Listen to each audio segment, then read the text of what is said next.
because I'm really old, and I have the experience of having been doing this back in the days of the first AI winter. I began my career with a decade working on artificial intelligence before I concluded that, not so much was going to happen. 40 years later, only 40 years later, we're finally putting our shit together. And the third thing I want to pick up. Can you hear me, gentlemen? We can hear you very well. Michael, this is Anthony. Anthony, this is Michael. This is good fun. So we're all early. We have not started yet, but Michael and I accidentally dropped in here about 10 minutes ago, so we've had a chat already. Excellent. I should explain, Peter, the reason I was keen to test earlier was, and I don't know if you've done this, Anthony, as well.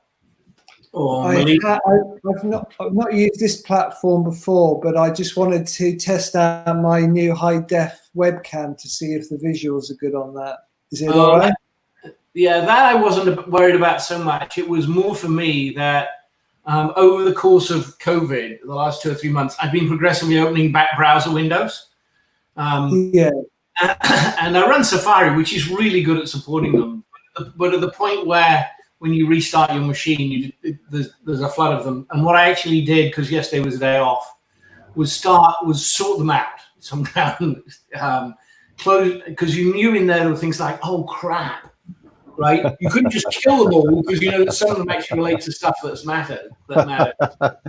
Don't you just love it when an MIT professor says, oh crap? happens more often than you think.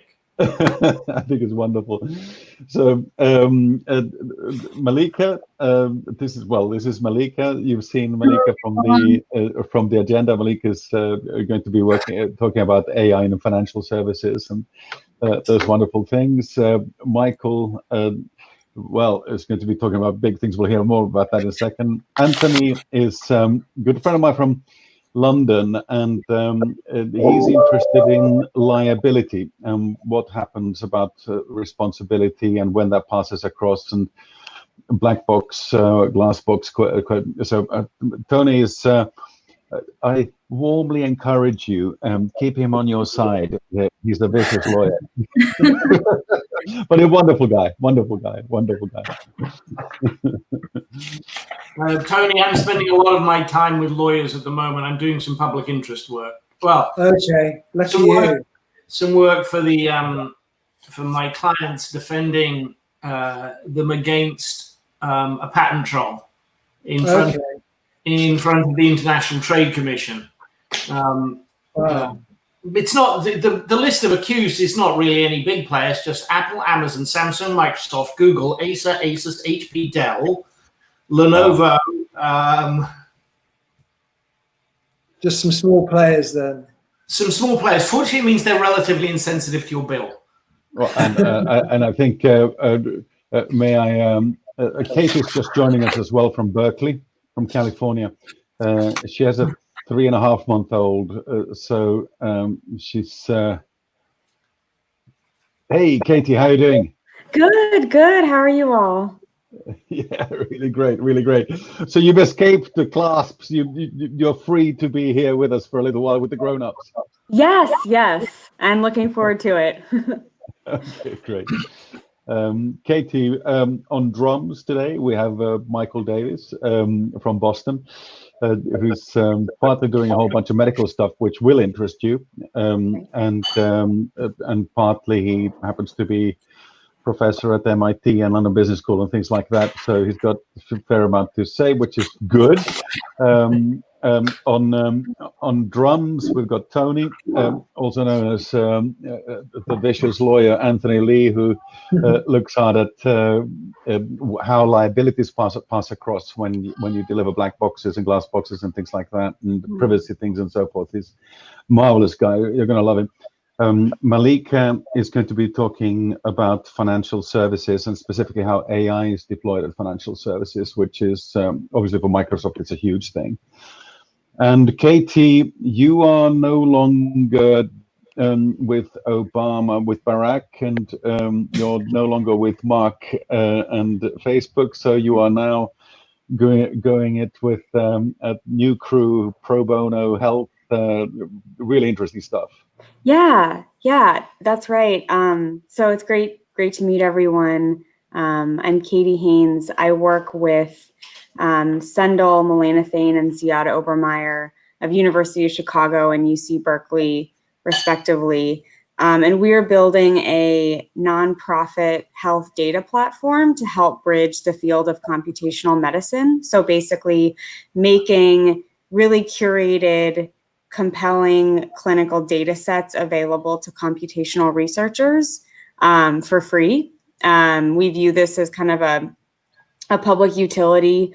Interest in health research has grown among researchers, but the actual access to the data that would, drive a lot of critical breakthroughs that we might see in this space just isn't available and is kind of locked up and hoarded inside these medical systems. So I'll be talking about kind of our product that we are launching in spring of next year and kind of our process and what sort of data we think is interesting in this space. It's fascinating. I can see, by the way, that Anthony just dropped off, and that somehow something has happened with his microphone and camera. While I call him, let's see. Michael, can you start by trying to share your screen? There's a button at the bottom. Try to press the share screen button just to see what happens. Sure.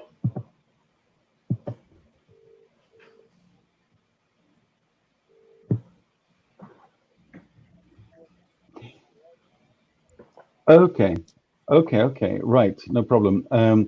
So why your Wi-Fi might be dead. It said that your microphone and your camera are not connected. Mine? Can you hear me, Peter? Try it again. Yeah. Can you hear me clearly? Okay, try it again. Good idea. Okay, so yes, I can hear you perfectly. And so what I can see now, because I'm the moderator, is your presentation. I can add that to the stream. And now what you see in front of you. There you go, Katie. Instant fade. Oh, wow. Isn't that cool? That is. Okay, great. That looks great. So that's you. And what we can do now is we can send people out to the green room. So if I send myself out to the green room. Sorry, what's the green room? If someone is presenting, okay, then I can send the others away. And if I send the others away, then they are silent and they disappear. So I can send Michael away right now. Bang. We can't hear him. And I can send Malika away. Goodbye. You can hear us, but not the other way around. And now I'm back, and so forth. So, with other words, I have the controls here, so it's very easy for me to send people out and bring people back in and all that good stuff. And we can do multiple different layouts. So we can do it like this, like this, like this, like this, whichever, while we present. So that's quite neat. I think while people present, I think it's probably most useful to do it like this, so that you can both see the presentation and the person next to them. I think that's probably the nicest one. But we can switch between those, because if you do a presentation first for, let's say, you have 30 minutes, if you somehow manage to hold that down to, say, 20 minutes, then it's very easy for me to lift people in afterwards, and then we can have this type of a sort of discussion about the things that you've spoken about, which is dead neat. I think it's really nice. But as I said, it depends on how you prefer to play it, and we could do it very softly. So, just very soft handovers, which means that the person coming afterwards can be added in at the end of the discussion, and just get sort of warm by taking part in the end of the discussion, and then when it's time for the next person, I'll take Michael as an example here. I can just remove, bang, and he's gone. And then, etc. So we could do really nice and gentle handovers. Peter, one important point. I don't know if this applies. When this popped up, it said this works a great deal better with 2 monitors, which is why I have this set up. If other people don't have a second monitor, it might be worth trying to run one down between now and Wednesday. I presume most people can, they either have them or they can grab access to one. Yes, I mean, in my case, I have 2 monitors, but I actually prefer to use only one. So, yeah. It depends on how people like to do it. If people like to have 2, yes, you're entirely right, Michael. You're totally right. If you like to have 2 monitors, great. I tend to be quite boring. I tend to use just one, but it's up to you. But we should walk through it anyway, how it works, just so that everyone's comfortable. So, Katie, did you find that easy or difficult? Yeah, I think that all makes sense. And one thing is, when we switch into present mode and we're sharing our screen, then we ourselves have the option to put people in the green room, or will that always be you? Well, can you try it? Try it right now. Yeah. See if you hover over me and try to get rid of me. Do I need to share my screen first? No, you go into your browser, and on your browser, underneath the thing that everyone sees, you can see that remove thing. Oh, I see. I Hey, don't Anthony, have... how's it going? Oh, I can see you now. I can see you now. I'm bringing you back in. Brilliant. Cool. Thank you. You're back in. Thank you. Back, yeah. I'm doing the same play. I don't think we have access to that. Yeah. So let's see. So maybe you cannot. So it should be underneath the main picture if you have that rights. I'm not sure you have those rights. I don't think we do. Okay. I have an option to mute, stop camera, share screen, or leave studio. Okay. Above that, there should be boom. Yeah, I'll tell you what I'll do. I'll do a share screen just to show you what it looks like for me. Yeah, I'm sharing my entire screen now for a moment. And if you see my screen right now, you can see you guys on the left there. And then you can see underneath I have a set of pictures. And it's that set of pictures underneath, that's what the place where I can remove people and bring them back. Okay. I So if think you don't, I think Peter, you have access to it because you're the host for this setup. I think that's why you have access to it. Because we have sort of limited access. We only have access to muting, stop, and sharing the screen. okay, so you are presenters in that case. Yeah. So I can probably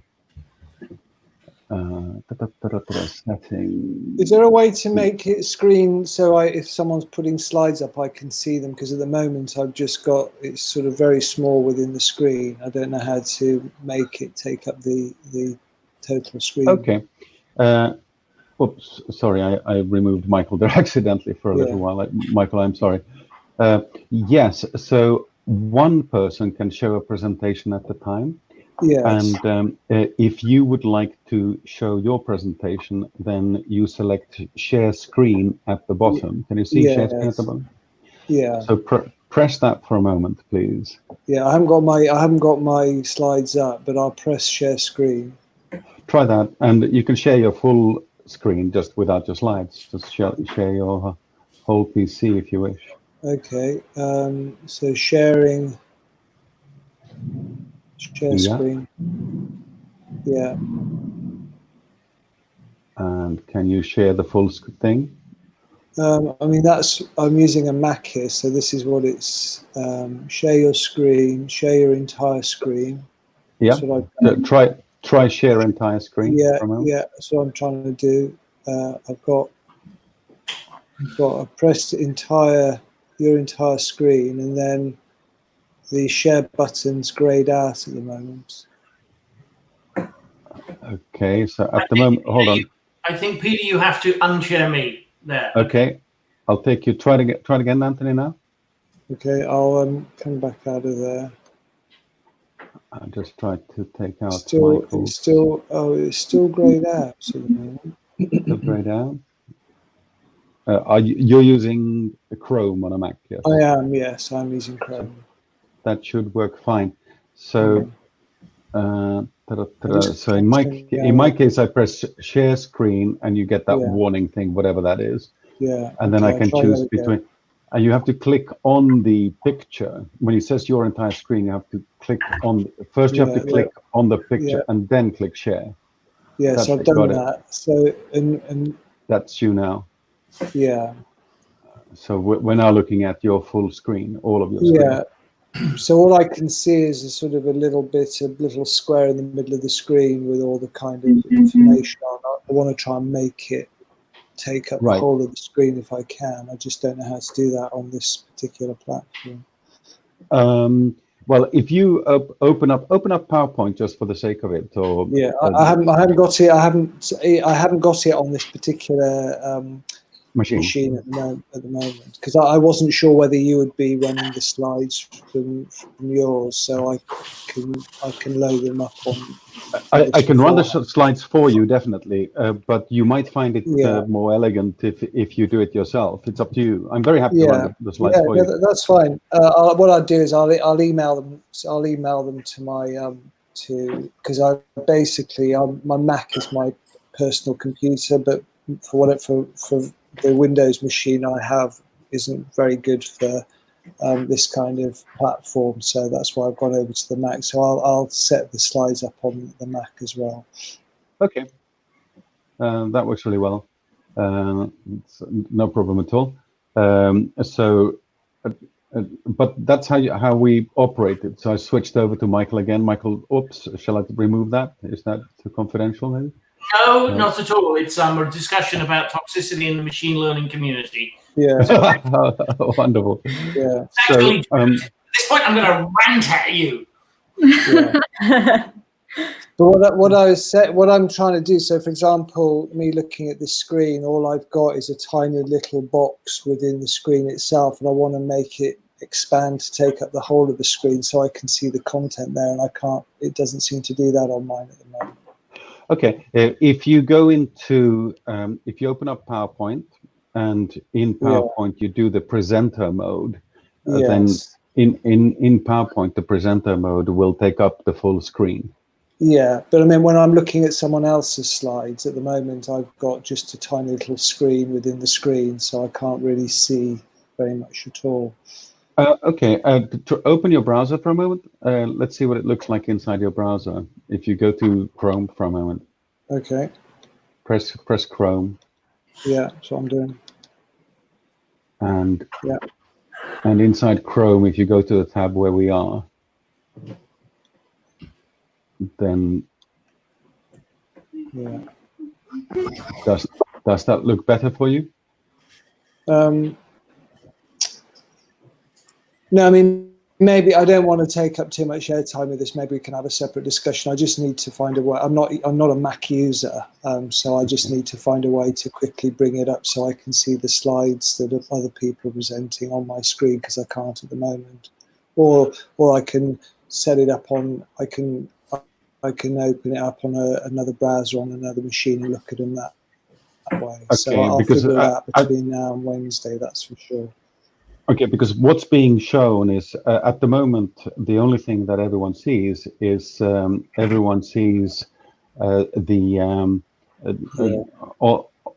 the right hand side everyone sees the pictures of everyone, and then the rest of it at the moment is whatever people wish to present. So that can be a full PowerPoint screen there. And we can't. And so normally you would have a full PowerPoint page there on the right hand side. And Michael, would you mind popping open one of your PowerPoint slides, please, again, that you had earlier? Sure. It wasn't actually a PowerPoint slide, it was just a random window. But let me pick back to it. Hang on. I can go back to it. Give me 1 second. Yeah.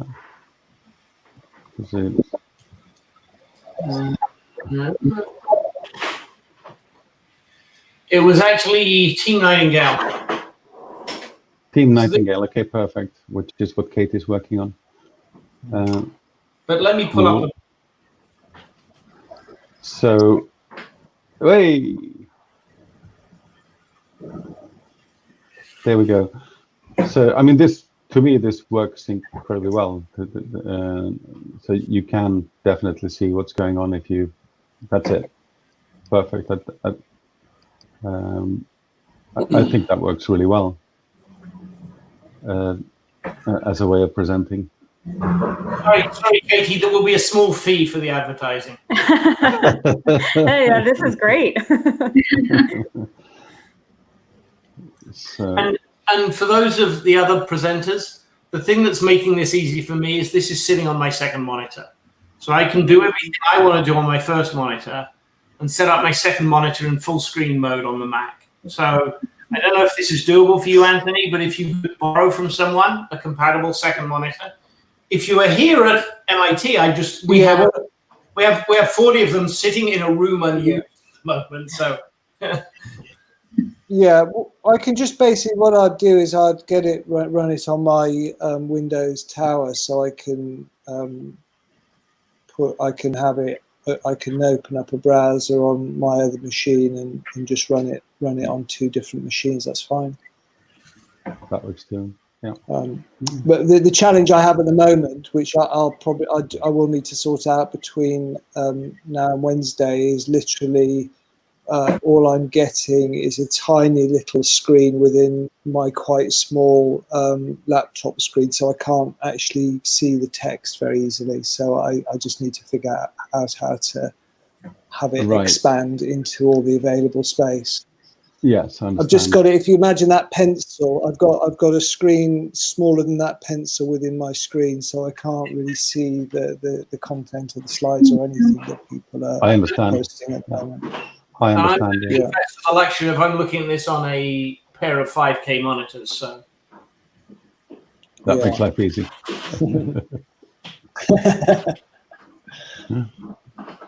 Cool. All right. Okay. So, Tony, if you'd like to use, I think you can present from what we have right now. It is possible to do it, but I'm very happy to have another session with you. Well, I don't. As I said, I'll be because I sent you my slides. I haven't loaded them up on this machine, so if you wanted to pull them up, just to give everyone a flavour of what I'm going to talk about, that will be good. Because I haven't loaded them up onto this onto my Mac. Yeah, just a moment. Here we go. I can just pop open your slides right now. Okay, great. So I shall do that, and I'm sharing my screen now, and there we go. All right. So I think you can see what is on the screen there right now. Yeah. So that's the way it can look if you do it in the format where you're letting two things be side by side like this. Yeah. I quite like presenting like that, and just because it means that it's easy for me to see what's going on. Sure. But it's of course a sort of personal preference question. Yeah. So I quite often present like this, and I think it works. Plan B, of course, is to go full screen from this point and go like this, which might be easier to read. This is beautiful, by the way. I'm happy to go with either of those approaches, Peter. Whatever's. So I'm happy with the former. If people like to see what's coming, there's an advantage to that. Yeah, it's really up to you how you prefer to run it.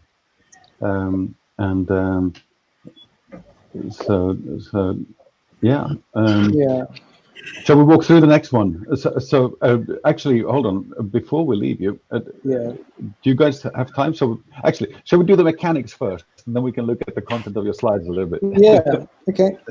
Yeah, that sounds like a plan. Malika, do you want to go next? Malika, do you want to try to share your screen and see what happens? Yes, most definitely. I share my screen, but none of my content is ready right now. That's So okay. I can just show you my first page. Yeah. Yes, so I can do that right now.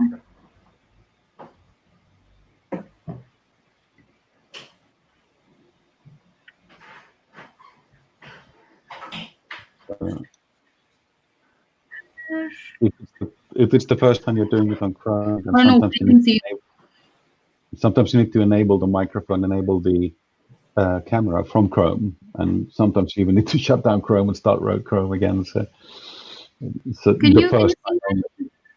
Apologies. Can you see my screen? You are doing everything right, and I'm not. I forgot to press the button to enable your screen.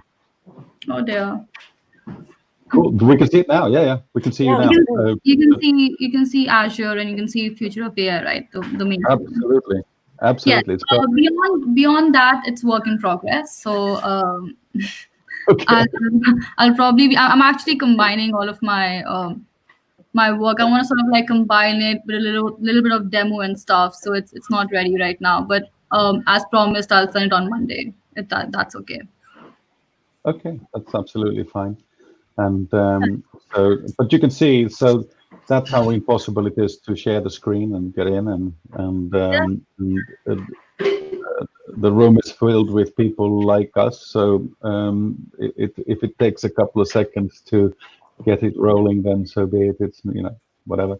We can just do that. No problem. We'll get it on time. Perfect. Katie, do you want to jump into the deep end with the share screen thing as well? Yeah, sure. So my slides are also still in draft mode, but I will share. I think that's true for every single person. Yeah. Okay, great. Okay, share. It's an artifact. If you ask a lot of people who are good in the field, they're the ones who are busy. So this is I will get to this in time, but I haven't. Checks in the post. Can you all see my screen now and see the first slide there? Hold on. I'm looking for I don't think you're sharing a screen yet. I think you need to. I think that I was. Oh wait. Okay. Let's see. Share.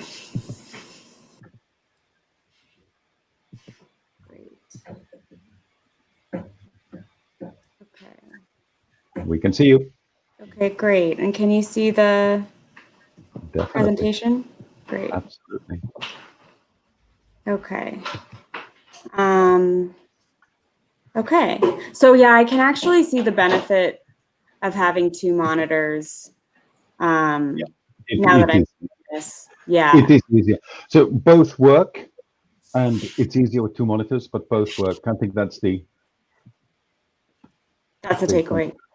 Yeah. Okay, great. I will stop sharing now. Great. Well, that's pretty straightforward. Isn't that fun?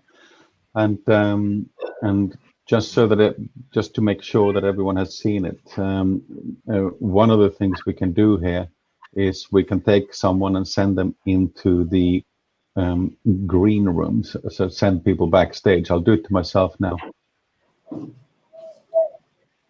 And what that means is that if anyone's sent backstage, they can keep talking, but no one can hear them. So so I can do that to Mikey right now. And he can hear us, but we cannot hear him. Now, Michael, you're back again. So it's nice and easy in that sense that we can just we can shift very easily like that between the different formats. It's basically Peter's warning that if you're sort of like not saying the pleasant things, you'll probably be in the green room. Goodbye, Malika. The quiet step. Wait, can you send me to the green room really fast? I just want to see what it. How it feels. Yeah. Yeah. Okay, we are now talking about Katie, and there's absolutely nothing Katie can do about it. I note the silence. Welcome back. That's so funny. Yeah. Okay. So you just see a little. Picture of yourself on the side, like you're in jail or something. Okay, great. So, but it's really good because it means that if people log in early, then by default people come into the green room when they log in early, and so if you're going to start talking at 2, you could turn up at 1 or 1:30, whenever, and you can just hang around the green room. And if it then makes sense to bring you on stage at some point during the previous person's talk, then you can just pull them in. And above all, shortly, if you're supposed to start talking at 2, it's very nice to pull you on stage at 5 to 2, so that you're part of the questions and answers session towards the end of the previous person. You can just be there, be a little bit introduced, to say hi, and so forth, and then you start your presentation. So you can do this really sweet, smooth handovers. So I think it's a handy tool. I think it's a really great tool. I got a message from Edgar Auslander from Facebook here an hour or so ago, where he said that he's used this before. So he said that I don't think I need this, and I said, do join us anyway. And he said, well, actually, I haven't done any slides yet, so I don't really want to come to the meeting if I haven't done any slides. And I said, but that's okay. So yeah, he's in good company. My favorite moment for this was a couple of weeks ago. I'd agreed to do something. I'd agreed to spend 90 minutes on a session, and so we're doing the rehearsal. I don't have my slides, and the co-presenter actually says, no, we're doing it round table, fireside chat. You don't actually have to prepare any slides. Yes. result. I have to be able to talk extemporaneously about strategic resilience in insurance, but that I can do. It was one of those great moments. It's like, thank God I hadn't prepared slides. It's fascinating. Wow. So the way to think about this is exactly the way that we've been talking about it now, which is that we have a number of people who are just like us. And earlier today, for instance, I ran a separate session with Eddie Short from Telefonica O2.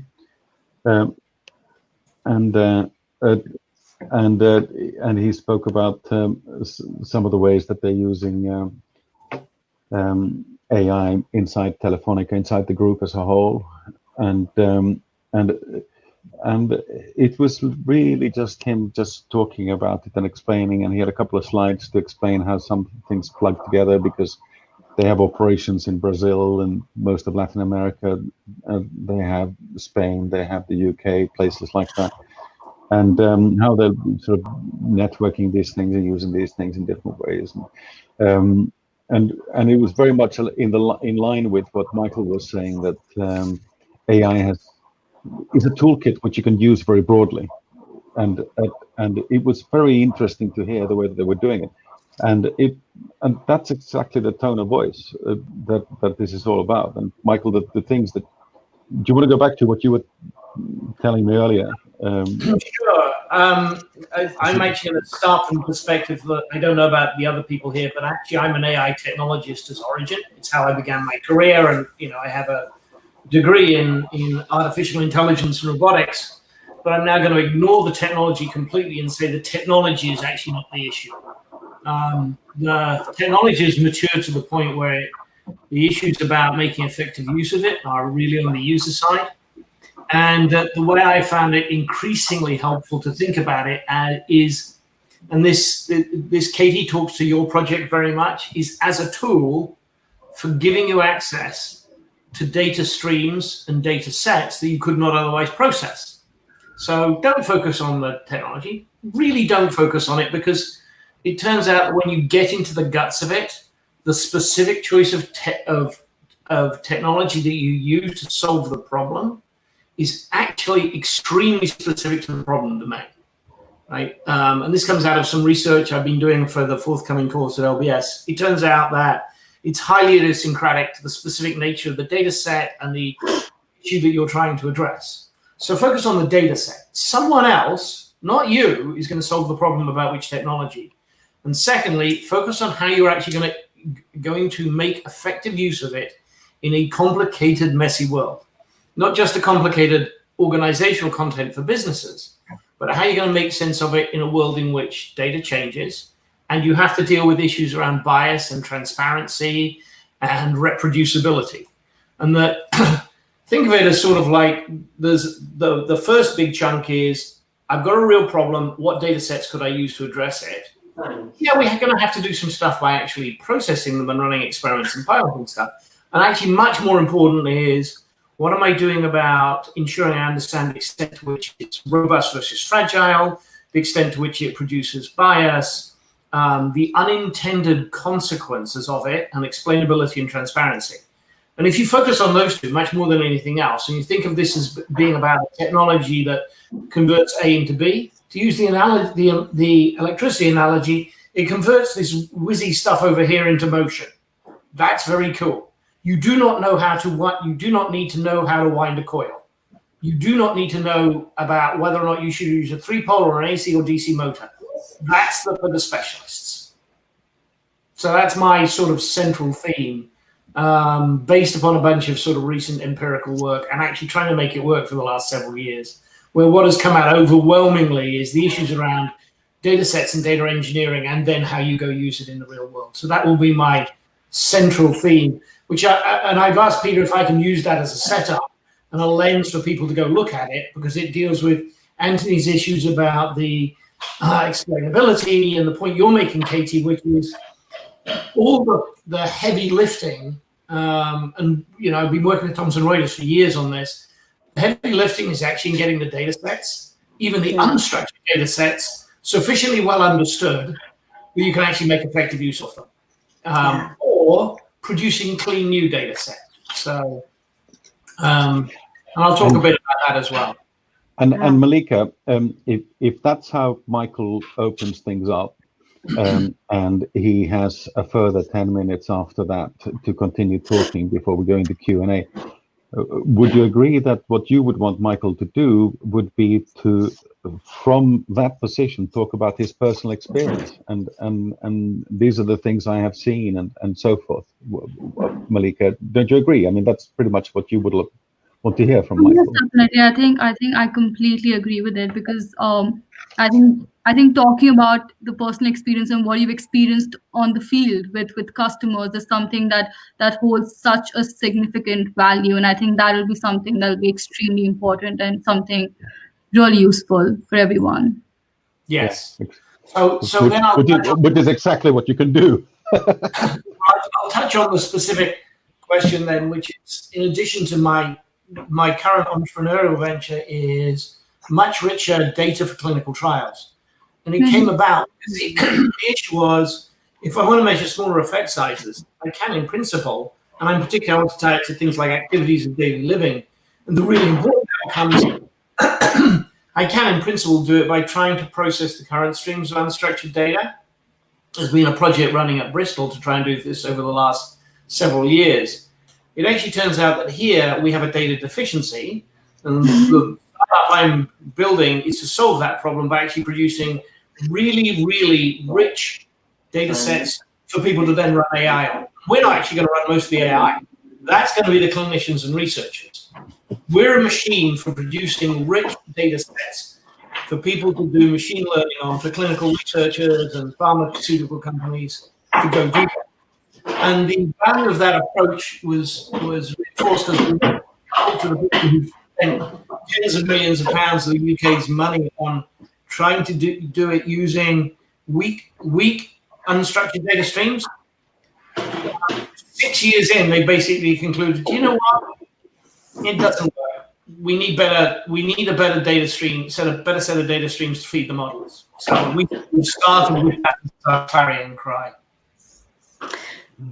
That is, really, isn't that cool? Sorry, it's so cool, and I can't wait to hear you talk more about it, because this sounds like exactly what we're trying to do and make available for the researchers and clinicians, and actually try to bridge the two, because there's just this gap in the middle where knowing what sort of compelling clinical questions to ask and what machine learning can help with is not something that clinicians know how to do, because why should they? And then researchers, it's not something the researchers know how to do. And then the clinicians, haven't really had a ton of experience in using this kind of data or tools before. And so if we can create something that will bridge the two and kind of make the relevant data easily available, I think there could be big gains. But it's, as you know, it's very difficult. So, yeah. We built our first set of prototypes, got them working, and just the point we were starting validation and verification trials, our lead customer is Biogen, who were the super spreader in the Boston cluster. And oddly enough, they went into hyper paranoid, locking everything down. Having contributed a third of Massachusetts cases, they're a little gun shy. Yeah. For those of you who don't know, on February the 25th, Biogen flew people in from all over the world for a top management conference, including from Italy and China, and then infected half of them and sent them back to be super spreaders.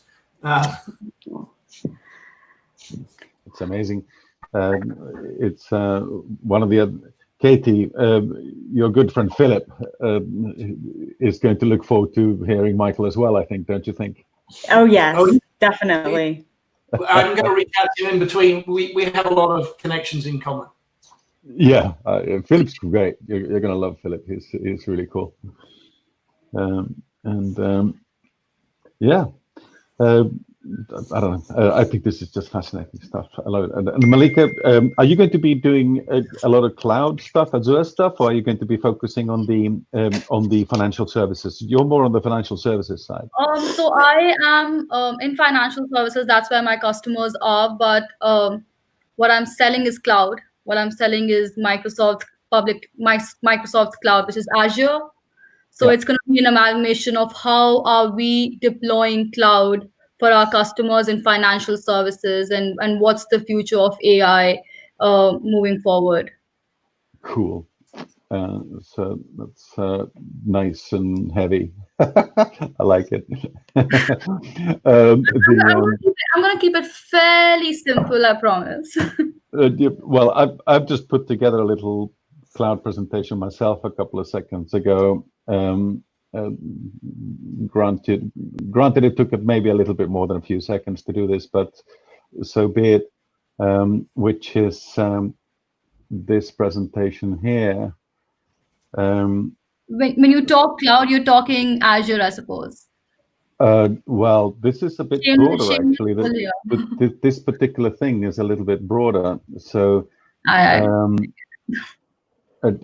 So this is all about going back to 2010 and saying that back in 2010 there were 0 unicorns in the cloud, and there were a couple of tens of companies, PayPal and people who were cloud companies. In 2010, the first unicorn had come along, which was LinkedIn, and there were a couple of hundred companies that were pure cloud companies, which then became 2020. We've got 86 unicorns in the cloud now. Thousands of companies that are purely in the cloud.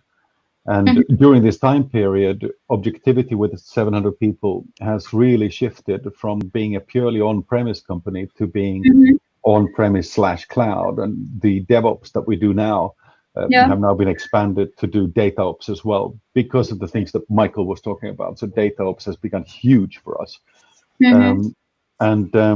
if you look at the speed of market cap development, then 2008, the total market cap for the top 5 companies was $14 billion, with Salesforce being the biggest. In 2015, the total market cap for the top 5 public cloud companies was $114 billion, where Salesforce alone had a market cap above $14 billion. And then 2020, in the beginning of February this year, for the top 5 companies, the market cap $660 billion, and Adobe, Shopify, simply fantastic outfits. And what we've seen during that time period is that our customers have moved up the value chain, so which means that the amount that Objectivity does on behalf of its clients has increased, which means that we have had to connect much closer to the business side of our clients than before. And if you include the non-top 5, if you include all the big sort of public cloud companies, then you end up with over $1 trillion of market cap today. And you might think that's nonsense with a market cap like that. Is this another dot-com boom? But it's not, because if you look at the software side, in 2019, the total software sales as SaaS was over $100 billion, and of that, Microsoft had over 15%, growing at 34% annual, which is awesome. Whereas on the infrastructure side, Amazon's the biggest, with accidentally the infrastructure side also did $100 billion in 2019. That's a coincidence, but Amazon there with 32% market share in 2019, Azure at 17%, but Azure growing at 62% annual, whereas Amazon is growing at a phenomenal 33%. Azure is growing at 62%. It's unbelievable. So when you start thinking about how big these cloud companies will be, I don't think you should be thinking about cloud solutions as a percentage of, say, enterprise software, as a percentage of software, as a percentage of technology. I think strongly that you should think of cloud as being a percentage of global GDP. And that's the way to sort of relate to all cloud businesses, which means that for Objectivity as a company, if we look at the classic 4 to 5 groups, then in the future, those will be 5 clouds. And when we try to work out what those 5 clouds are for our customers, that then drives the choice of technology on a DevOps side, and the timing of doing cloud migration and the data ops that sits around that. So it really starts from the future competitive environment with a whole bunch of clouds. Peter? So, yep, I finished. Can I throw up a slide? Sorry? Would you try to go up a slide? Okay, sure. Can I share my screen? Yeah. Let me jump over to your screen, and just a moment. I shall stop sharing for a moment. There you go. Add to screen. So 2 sets of statistics that I find interesting and compelling. Actually looking at very much from the user side, adoption and penetration. And there's a very sharp inflection point in about 2015 to 2016. You can see that surge in growth, which was associated with, we can actually solve the more or less complete end-to-end problem, and that the mix of what was being spent means that you now spend it across all of the business services. By the way, this has accelerated dramatically in 2020. Michael, can I politely ask you for a copy of that slide? That's fascinating. Please. And the surge is very striking. You can probably all see it if I wave. This is an inflection point. And talking to Ariel and the guys at Blissfully who run this, that has second quarter of 2020, it accelerated even further. So you're seeing extraordinarily rapid growth rates. Please, can you send me that? Sure. And I'll give you the source as well. That's absolutely fascinating. And Malika, is this in line with your experience? I mean, you're in the thick of it. No, absolutely. I'm quite excited about this. I have shamelessly taken a screenshot of my screen and stolen the slide. I will send everybody the original the source, both the original source slide in PowerPoint and the underlying links to the underlying source data from Blissfully. I got to give them credit. I definitely want the source data. Yes, please.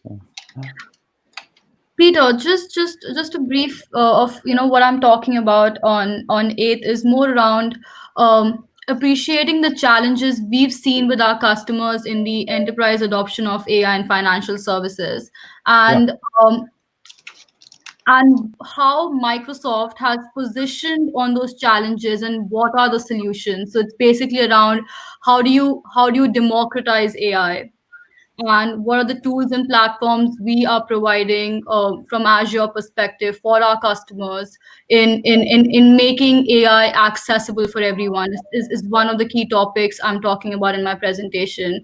And another one I'm talking is that since financial services is highly regulated, right, it's with the nature of financial services, such as it's under the scrutiny of regulators.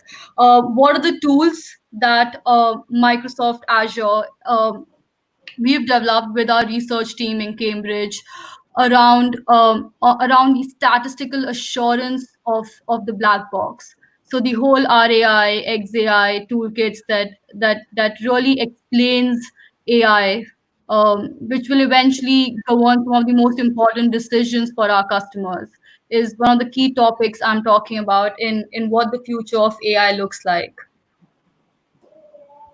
Fascinating. Absolutely fascinating. Really looking forward to that, Malika. Really nice. And Katie, do you agree?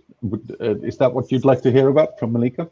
Oh yeah, I'm looking forward to it. And I think, this isn't going to be a central part of what I talk about, but just in hearing you talk, Malika, we are basically building our cloud data platform so that it can work with almost any provider, and we're kind of trying to figure out which provider we're going to go with right now. But it's been interesting to observe. We have a pipeline of health system partners that we work with, and we're hoping to launch with 2 to 3 of data sets from those partnerships. And it's been interesting to see more and more of them adopt Azure over the past year. There's been a significant shift that we've definitely noticed. So I think that's probably going to factor into our decision making as well. How can we, I think as it becomes the dominant player in the space, it will work in our best interest to assure these partners that their data is going to be on a platform they're familiar with. So yeah, I can't wait to hear more about it. As a totally separate meeting, perhaps after the 8th, I would recommend, Katie, if I may, that you would take a couple of moments with Michael and Pavel. Pavel Skornic is a friend of mine who's at Objectivity, and he is mind-blowingly good at understanding the cloud in terms of platform choice. Exactly the questions that you face right now. Yeah, that would be. Yeah. So Michael, I don't know if you're available, but if we could set up a call, Pavel, Mikey, and you, Katie, then that would be awesome. Malika should definitely be there, but Malika represents one of the providers, so I definitely influence this decision. No, I would love that, and I think I would also love the opportunity to involve our engineer, who won't be joining for this conference, but is really heavily involved in the decision. So yeah. Pavel is a very heavy engineer exactly in that space. Perfect. So and I think you would enjoy Mikey's conversation on that point as well. Yeah, great. And I can actually emphasize that Amazon and Microsoft are both clients, so I'm agnostic. Yeah.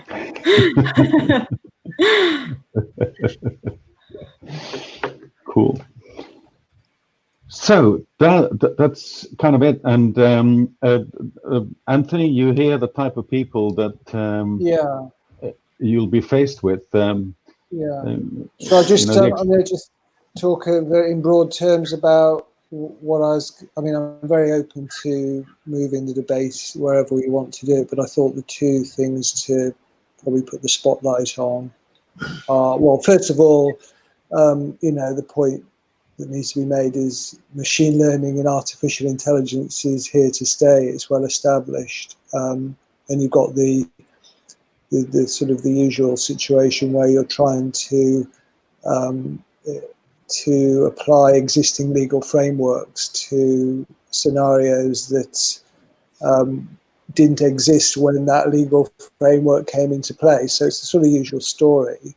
And I think, I mean, I was going to focus on the two areas that lawyers tend to focus on in this particular area is what happens when things go wrong.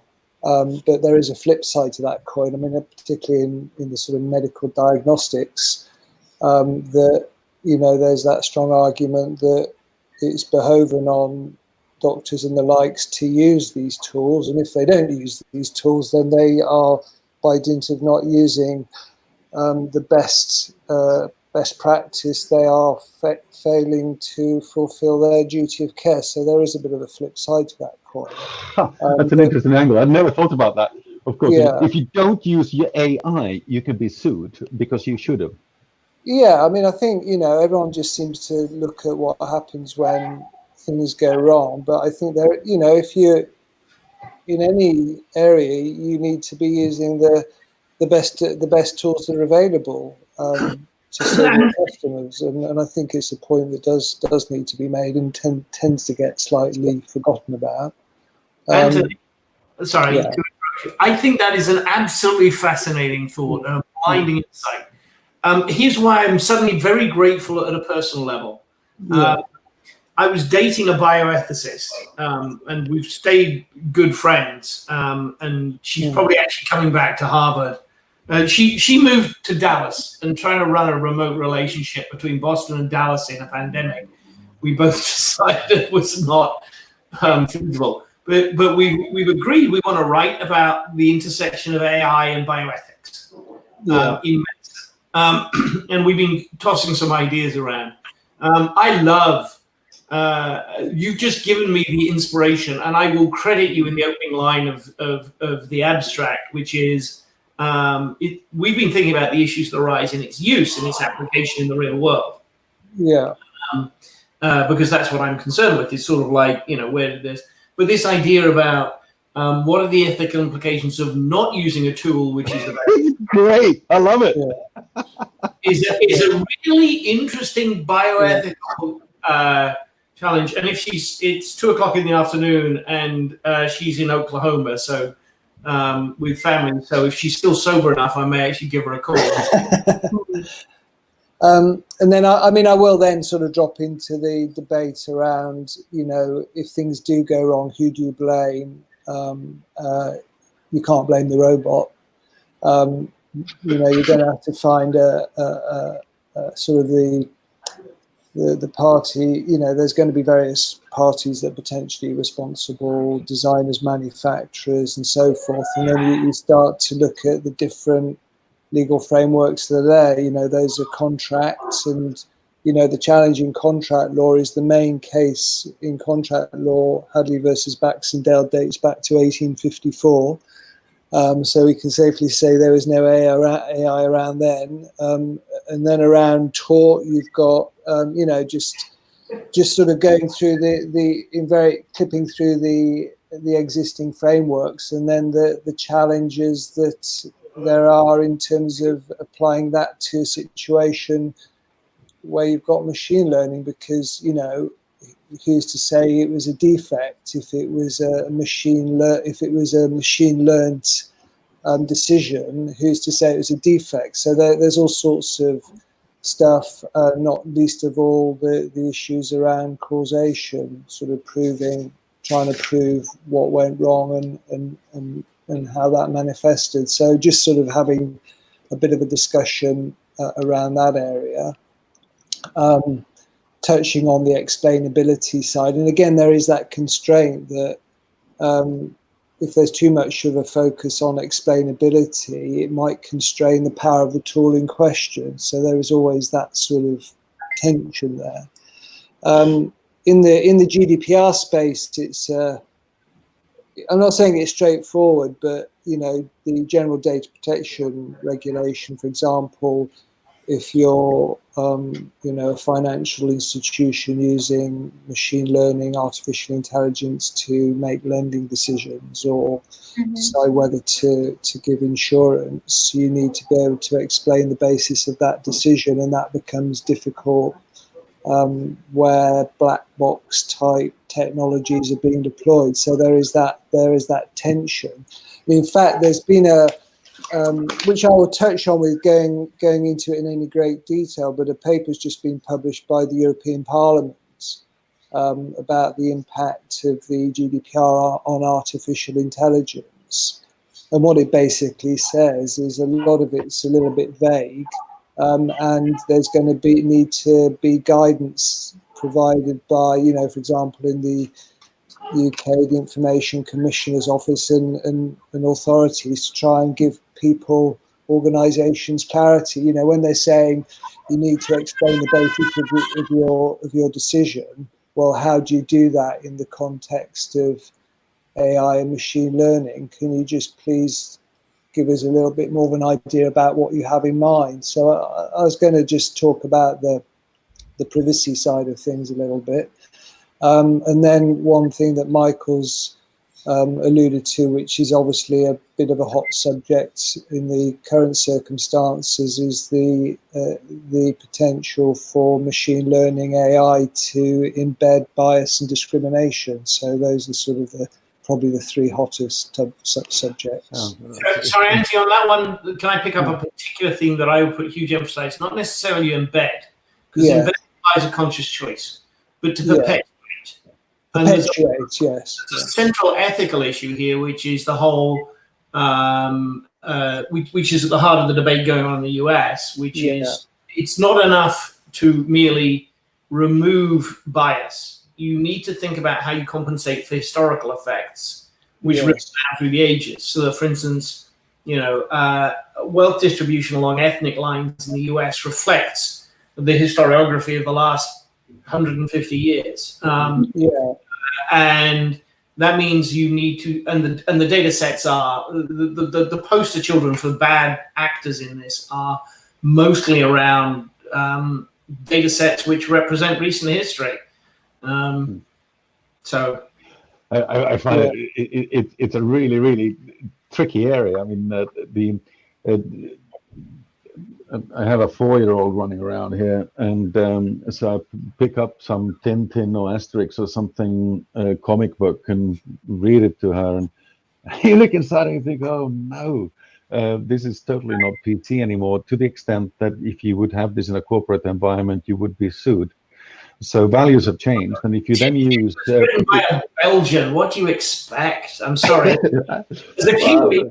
There's only one on Earth who ever invented. There were some misunderstandings in Congo, I believe. But if you then take sort of machine learning that uses that data as the starting point, then you get a result which is totally unacceptable today. So that's interesting. And another thing, I was working this week with a big, shall I phrase it, insurance company, and they provide back-end insurance services for insurance assessment, etc., for many companies. And what they do is they keep that data on behalf of many customers. When they make their decisions with regards to a device, it's based on the full data set. Okay, it's based on the full data set, which is from many places. Okay, I think, Tony, you can see a whole range of issues. Yeah, just one thing I was going to ask in terms of the way the presentations I mean, I'd be certainly open whilst I'm talking to have Michael and fellow sort of panel members just jump in and just start having a discussion rather than me necessarily just talking through PowerPoint. So I don't know how you want to play it in terms of the sort of the dialogue and the conversation that's going to come out of this, Peter. I would recommend that by default, we think that it's 20 minutes of one person presenting and 10 minutes of talking. Yeah. But let's be gentle, because these are all of us presenters. We're not very scary, and it's actually, I think, absolutely fine. I think most people definitely feel that way. That if someone feels that it would make sense for them to join in, then jump on, and it's very easy. I mean, Michael can sit quietly on the side and not interfere for 20 minutes, and then suddenly jump in because it makes sense. And this is, I think we should think of this as being a group of friends talking, and it's even true. I mean, Tony, you and I have known each other for a long time. Michael and I have actually worked together since 1992. So we've actually actively worked together since 1992. I don't know how many companies we've done. For those of you who don't know, this crazy thing up in New Zealand talking about the idea there would be a thing called a smartphone. Well, we did it, Michael. We did the first one, and so yeah, goodness, I mean, Michael, we've been to Japan. We've been all over the place. I think last time we met in Seattle. And just will there be, in terms of questions and answers, is there a Q&A role for people that are not speaking to ask questions? Or good question. So the answer is yes. The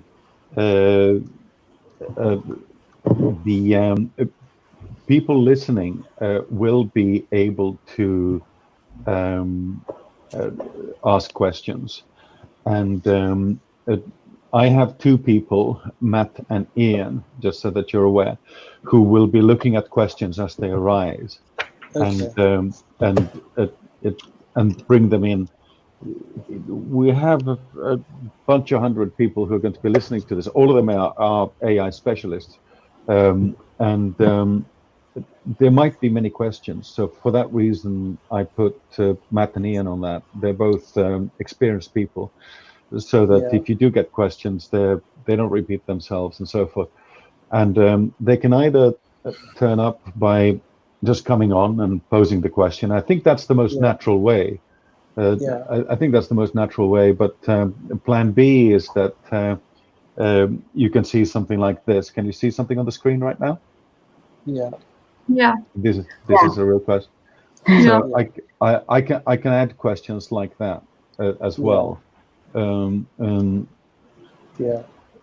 certainly, I'm very happy / prefer it when you or one of your colleagues comes and actually asks the question out loud. It sort of I think it's most natural because questions often become quite long, and you actually have to read it, and you have to read it twice because you think, goodness, he can't have. That's a really silly question to ask. So I would agree that given that we have this tool where we can do this, I think it's probably most natural. How do you feel, Katie? What would you feel most comfortable with? I think I'm flexible. I agree. I think kind of having them queued up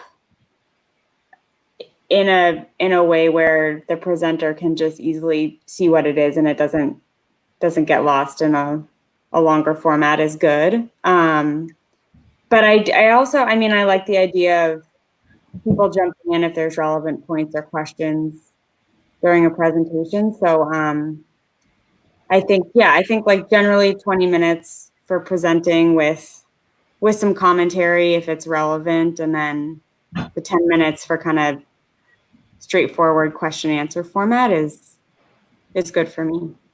Yes, perfect. And I think, if I may, sorry. If I'm presenting my screen, I'm not sure if I can see the questions. that's true. If you're looking at your PowerPoint presentation, then you cannot see your question. That's true. No, So unless you have two screens, or if you keep them aside. I could do that as well. Yeah. So is the way to think about this if we have one screen just to maybe do the presentation and then exit out of the large format so you can see questions that might show up on this display? Yes, I mean the thing that I have found myself doing when I do my presentations, and I'll share my whole screen just now for a second, just so that you can see what happens. So typically, what I do is, and my screen is kind of, yeah, you can see what it is. Typically, what I do is I open up a PowerPoint presentation, and I have it like this, which means that I can actually see the other people and I can do my presentation at the same time. So I tend to have the two screens overlapping when I use this tool. And if there are questions in that case, the questions turn up on the side there, which means that I can see that there's a question there on the left there. So I tend to quite simply, but it is more elegant to have that as two separate screens, which is what Michael says, which is true. I mean, it is more elegant. Maybe I don't know. I tend to have one big screen that I'm working on. So. Style questions. I think they both work. And regardless, towards the session anyway, I'll be joining in anyway to say thank you and all those things. And during that time, I can ask as well. So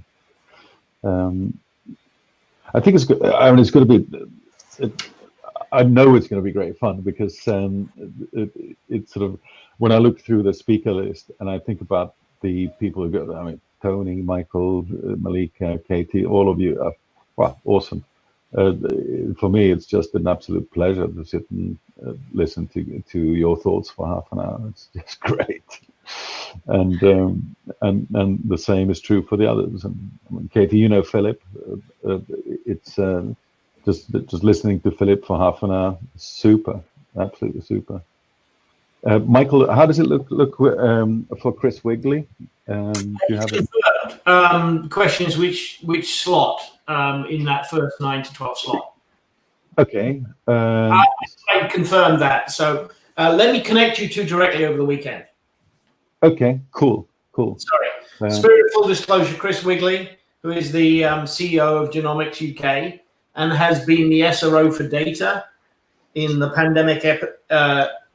pandemic response in the UK, given his background as my cousin. I recruited him for Thea. Awesome. So I haven't met Chris. It was one of the few people I haven't met here, but a while ago, Peter, you were at the same one of my parties together. A long while. Good. So he was behind one of the glasses that I was trying to. I was living in West London and had all the Kiwis who were staying with me. Exactly, and I had those two glasses in my one hand. Yeah. Or was it the other way around? I don't remember. He was behind one of them. There is a Kiwi tradition of hospitality to your friends and fellow countrymen. And I used to live in West London between Heathrow and Earl's Court. And I would come back to find some random New Zealander sleeping on the couch in my house. Wonderful. In terms of venue, so I'm still sort of. I've got to go pick something up, so I'm going to have to love you and leave you all and say It was really nice to meet you. I will get your contact information. I will send you the slide. I'm delighted you took the screen capture, and I'll link you to the underlying sources. Perfect. Thank you, Michael. Great to meet you, Michael. Thanks, Michael. Bye. Bye. Bye-bye. and in terms of a physical location, we have a booking for the place I want to be at in London, but my boss, the CEO of Objectivity, he's still wary because he doesn't want to land in a situation where, how shall I phrase it, where it's the 4th of July and you have the biggest numbers for COVID ever in the United States and someone is still running rallies without face masks. Oops. It's so bad. Yeah. I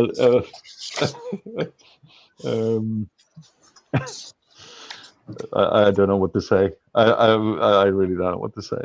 Yeah, there are no words, really. Yeah. And there's a big risk that the UK in a couple of weeks' time is in a similar situation, because as of today, they've opened up the restaurants and so forth. So that's allowed as of today. Yeah. But I live in a place called Windsor, and Wow. sorry? Beautiful. I love Windsor. It's beautiful. No, wonderful. We'll have to have a cup of tea here next time you come over. No, definitely. Okay.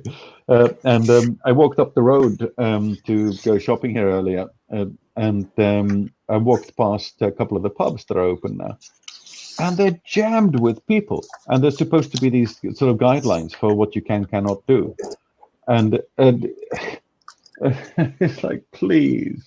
We had basically at the end of our street, because we lived just off the Portobello Road, and it was just street party time last Friday and last Saturday, and it was so bad you couldn't even dare to go out on the street during the evening. It was just an absolute nightmare. I've never seen anything like. I've been living here since '98, and I've never seen behaviour like that before. I've been carnival year after year, and this was in a completely different space. The police wouldn't come anywhere near it. Yeah.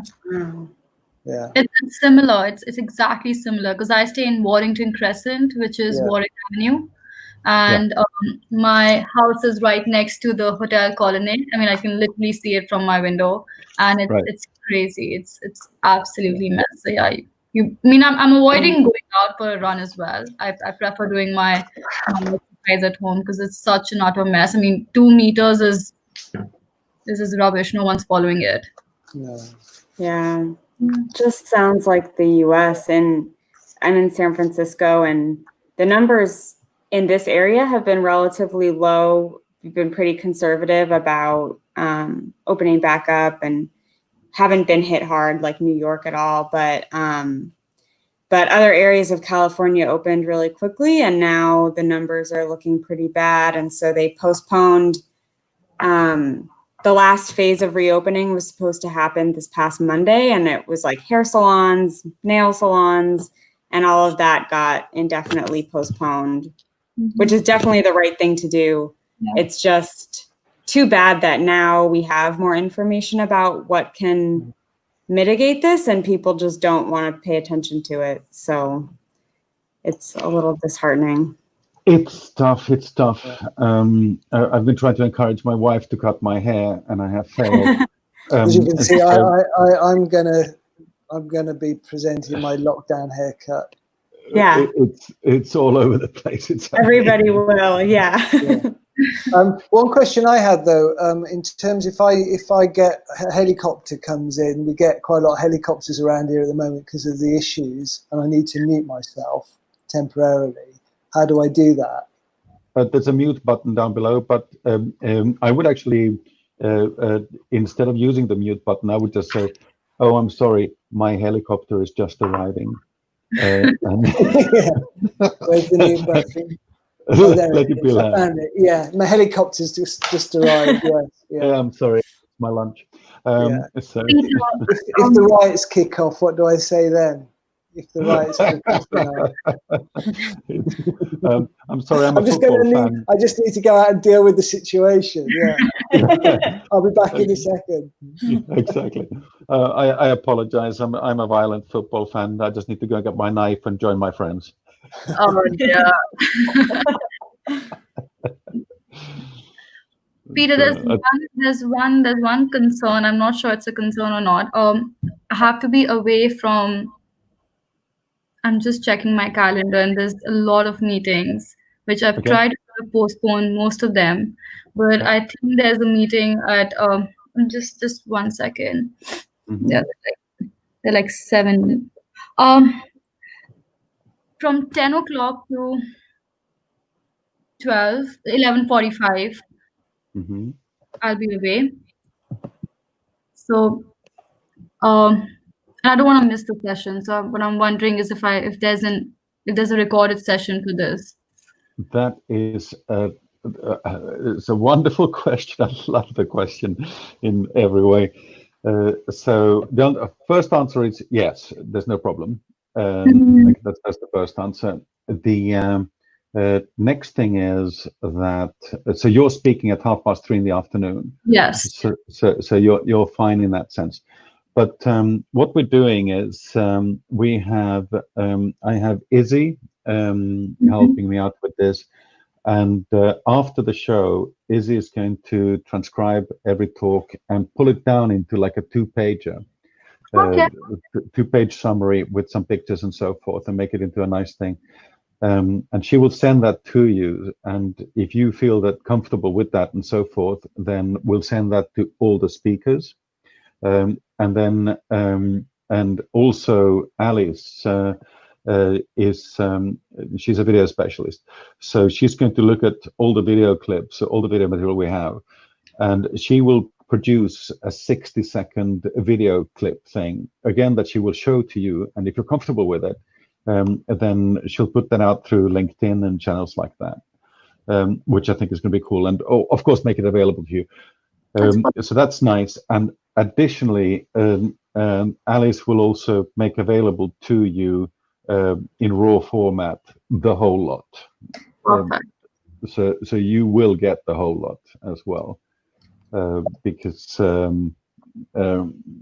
it's for whatever reason you might want the whole lot, so you'll get the whole lot. But I think those little nuggets are going to be quite fun too, because if you quickly want to remember, what did Tony talk about? Yes, he was talking about tick, tick, tick, tick. Got it. Okay. And makes it easy for you to reach out to Tony. I hope you never need Tony's help, but if you do need help, then Tony is definitely help that you want. It's I've done work with Tony. Tony and I are friends, but we've also done work together, and I assure you that if you need a hand, he is a hand. That's a great question, actually, because I realized that. So I'm presenting, I think, at 10 a.m. my time. Yeah. But I believe when things start, it's still going to be in the middle of the night for me, I think. So maybe, Peter, I'll just work with Izzy I can get online pretty early in the morning, but I will miss probably a few of the early sessions. So I'll just work with Izzy on that. Yes, please. Exactly that. And we'll run, I was going to run 3 streams, but we might actually only run 2 streams. This tool that we're on right now was limited to only 4 hours, which means that we need to run stream 1, stream 2, stream 3. And that's the reason that I've structured it as stream 1, stream 2, stream 3. But there's one tiny detail. Actually, there are 2 tiny details. The first tiny detail is that instead of only having 2 people simultaneously on the screen, as of 2 days ago, the tool is able to handle 10 people simultaneously talking on the screen. Wow. So that's a change. So that means that we can do this meeting that we're having right now. The other thing is that instead of 4 hours, it's now 8 hours. Maximum stream length, so we can actually do it with 2 streams. So we start with 1 morning stream, and then we have 1 afternoon stream, so that works. But in any case, there will be more than 1 stream. It will not be only 1 stream. It will be more than 1 stream, unless they suddenly sort of launch the 12-hour stream. But hey, We'll see. Can I also just ask, because I can't really see what you can see in my background, but can you see I've got a bike propped up in the corners? I can move that out of the way. I just can't work out what I got. A mad rabbit that's sitting there, which I'll move out of the way. I actually was admiring the rabbit earlier. People will be having nightmares about that. I'll leave Holly go lightly where she is. But, but can you see my bike there? I can't really work out what you can see. No, I can't see it. No. I can't see your bicycle, so No. if you want to brag with your bicycle, then please Yeah. do pull No, it in and make it more prominent. I got kicked out of my study at the beginning of lockdown and had to relocate downstairs. So, which I'm very happy here, but yeah, I've got a few bits and pieces sort of lying around that I need to tidy up before. I'll make a request for the rabbit to stay. I'm in favor of the rabbit. I'll leave the rabbit. I'm not sure I'll be able to fix the ear. Yeah. And I think it might be a hare rather than a rabbit. I'm not sure. All right, I'll leave the rabbit. No, most The definitely. rab- And the as rab- you, sorry, Peter, go for it. I was just going to say, my vote is that the rabbit stays. I love the Okay, rabbit. the rabbit will stay. And Malika? Holly go lightly, as will Holly go lightly. No, the lift and shift can happen, Anthony, but I really want the breakfast at Tiffany's. It's so cute that you have Yeah. breakfast at Tiffany's and you're talking law. I mean, it's cute. Good stuff. Have you read the book Breakfast at Sotheby's? No, I haven't. I don't know if you guys are into art, but actually, Tony, you are, and I suspect with Katie and Malika that you are as well. There's a wonderful book called Breakfast at Sotheby's, which I really recommend. And so there's this guy who, so he started when he came out of art school, he joined Christie's and worked as a art bloke inside Christie's. Moved over to Sotheby's, worked there for a little while until he became CEO for Sotheby's. And then he shifted over and became CEO for Christie's. And then ultimately he hit 65 and he wrote a book. And the name of that book is Breakfast at Sotheby's. And it's a book that's all about art from the perspective of an art dealer. Mm. And it's a wonderful book.